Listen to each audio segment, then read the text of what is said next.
Bro, this is just crazy. To think about the fact that this is a reoccurring thing that actually happens in America is beyond me, bro. Beyond me. This is another school that has been the victim of some psychotic individual, absolutely insane, going up in there and going off, shooting out. I don't know. At this point, I really don't know any precautions to take to not let something like this happen at this point. Realistically speaking, at the end of the day, we're gonna be having to always deal with people that are psychotic and insane in this world, and it is what it is, and it's very, very unfortunate. Prayers go out to everyone, all the families that experienced loss, and even every single student that was in this building during that time, because even though they didn't physically get hurt, definitely mentally or spiritually, trauma could be happening when you're put through that much fear in a situation like this. So prayers go out to the students. I hope all of them heal fine after a situation like this. There are a couple details that I know about it. Now, I know that one of the suspects was 14 years old. There were about 4 people that end up being unalived, and there were a couple other casualties. So in this video, we're going to look at some footage that a student filmed inside the school during the entire situation that was happening. Students telling us what happened and just more information about the situation. All right, so let's see what's going on. Breaking news this afternoon, at least 4 people dead in a mass shooting at a Georgia high school. Authorities and elected officials are now speaking out. KTLA 5's Kimberly Chang live in our newsroom. She has new details and new reaction. Kimberly? Hi, the Georgia Bureau of Investigation, which has agents on the scene, is confirming 4 people are 9 have been taken to various hospitals with injuries. The suspected shooter is alive and in custody. Multiple media outlets reporting that the shooter is a 14-year-old male, but it's not clear if he attended the school. And now new video coming in from inside the school. Take a look. Single file line down this aisle right here at this deputy. Hurry up now, come on, let's go. What the? We got a whole school to get evacuated, people. Come on now. Authorities seen there evacuating a classroom after that mass shooting. A sophomore captured this video showing officers directing them to the exit. The 15-year-old initially thought it was a drill, but said once students knew it really happened, people began crying and trying to find loved ones. Students reported seeing blood on the floor as they were leaving. Now there's video, I want to mention, that is too graphic to show you, where you can see at least one person on the ground covered in blood, another person trying to help that victim. Here's a listen to what one parent had to say.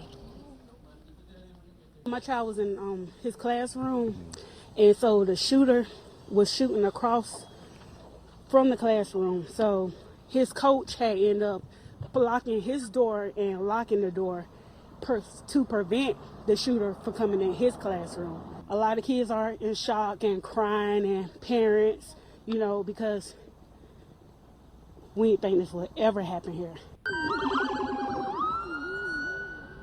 The calls for help came in around 9:30 in the morning. John Miller and Mark Morales.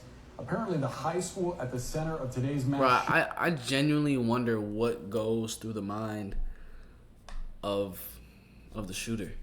I genuinely wonder, what were they trying to accomplish? What was the end goal of the entire situation? Why did they do it?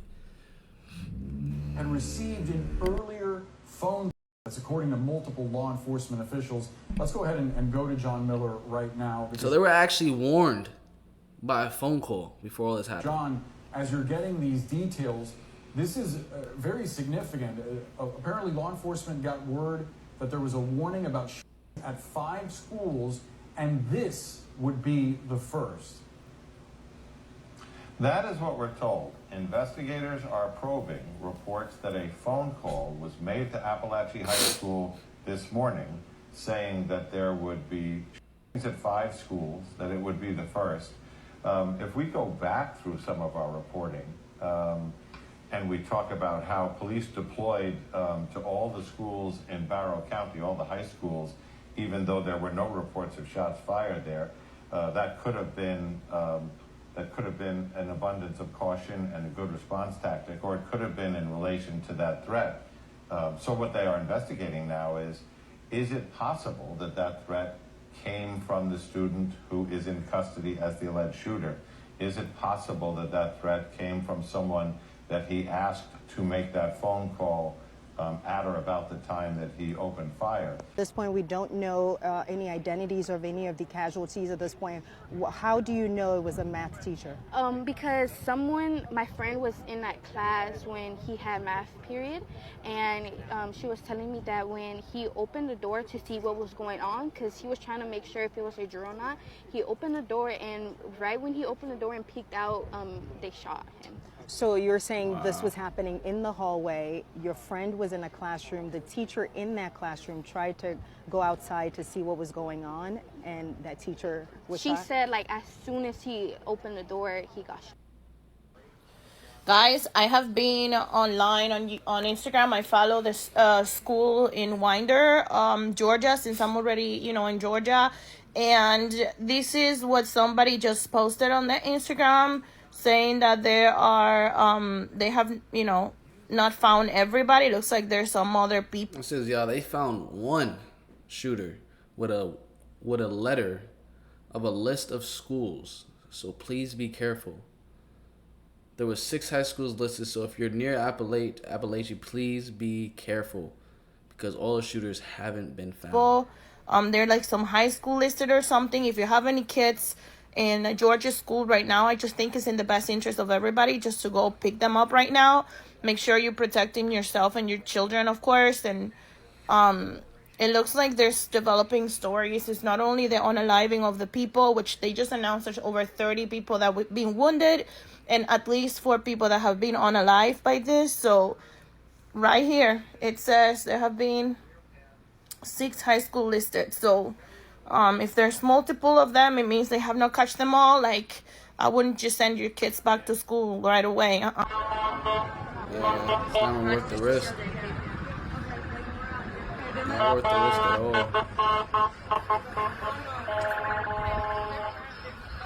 Everyone's on the phone.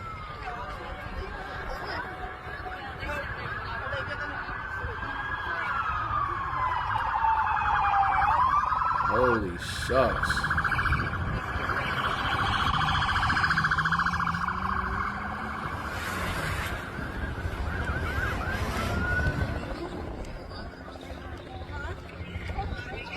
I wonder if like an Amber Alert goes off, like at least in that county, for everyone to know at the same time. Because I can't imagine like who's calling everyone, letting them know.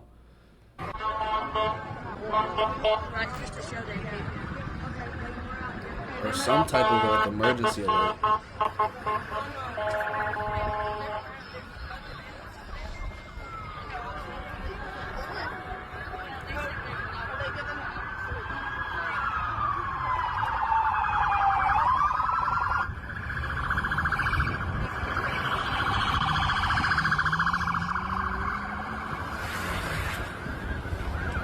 Charlene says she was in the classroom with a substitute teacher with other students when they started hearing gunshots. Tell me, how did all of that play out? I was just like doing my work, and like some minutes after, like I heard some gunshots, and it appeared to be like they were like that. This is serious. So that's whenever like we all like shook to the corner, and somebody closed the door. I don't know who closed the door, but somebody closed the door, and then they started stacking up tables like on top of the. So barricading the door. Like barricading, like keeping it safe. And after that, like the announcements came on, and that's when like they were like it's a hard lockdown, intruder drill, and then we were all like kids started crying, kids started freaking out, like everybody was just there, like, and we were just like all like laying down, and I was just telling everybody like it's okay, like God got us, like we're gonna be okay, like nothing's gonna happen. Tell me, just having been through something like this, how are you feeling now that you've had a chance to process all of this? I mean, it's sad. Like this is all sad because like people, like I know my sister knows like one of the kids that got shot, and it's like we all know these people, and like this is like a community, like Appalachia, like mostly all the kids know each other. They know each other from other people. They know like they're all connected. Everybody's connected. Like we all know each other somehow, and it's like kind of sad. Bro, it's very sad. It's very sad and unfortunate that high schoolers can't even feel safe at a high school where you're supposed to be learning, you know, just chilling, being in a social environment. That's supposed to be a safe place, but unfortunately, we have intruders like this. They don't know if he was a part of the school or as to how he got in, but it happened, and it's unfortunate. Prayers go out to all the students, the teachers, the parents, the families, everyone. Prayers go out to everyone. And, yeah. All right, I'll catch you guys in the next video. Peace. Love y'all.